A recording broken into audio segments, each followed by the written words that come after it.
Hi, good Erev Shabbat here from Sheni. I'd like to share with you some words of inspiration and strengthening as we face this difficult, challenging time together. And perhaps that's our first message, that we are in this together, and together we will get through this, and together we'll become better people, a better community, and a better humankind. And let's share with you a message from the week's Torah portion that we would have been reading in synagogue this Shabbat. We have a double portion, that of Vayakhel and Pekudei. Let's have a look at their names. Vayakhel means to gather together. Moses was gathering Jewish people together to teach them an important lesson. They were about to construct the tabernacle, the first, I suppose, the original synagogue in the desert. But the message was they were not to do this on the Sabbath, on the Shabbat, because Shabbat overrides the construction. Why was that? Because the Shabbat itself is a sanctuary. It is a sanctuary in time.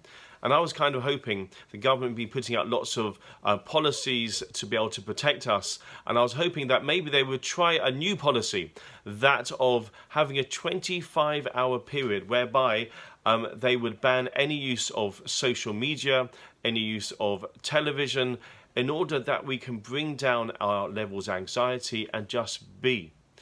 Because that is what Shabbat allows us to do. Every week we have this opportunity, and now more than ever we do need this opportunity to be with our families and to have that precious time, as really the whole situation that we're facing at the moment is giving us this opportunity to realize what is important in life. And we should do this with joy. I know it's a difficult situation, but each one of us has a responsibility to act as a source of calm and influence on each other for the good. So Shabbat is going to be difficult. What can we do? But let's make the most of it. Let's get ready for Shabbat. You can sign into pre-Shabbat live Kabbalah Shabbat services as we're doing here in Shenli. And then once Shabbat actually comes in, let's make Kiddush, let's sit down as families, let's talk, let's sing together.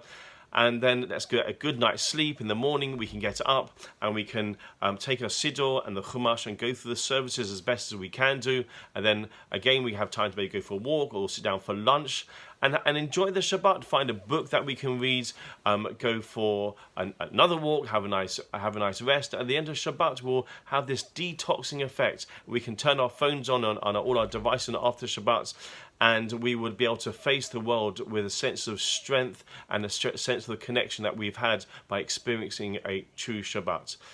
Finally, to share with you that when we conclude the Torah reading tomorrow, we will say the words Chazak, Chazak, Vanit Chazek, which means be strong, and be strengthened. And each one of us, as I said, has a responsibility to strengthen ourselves.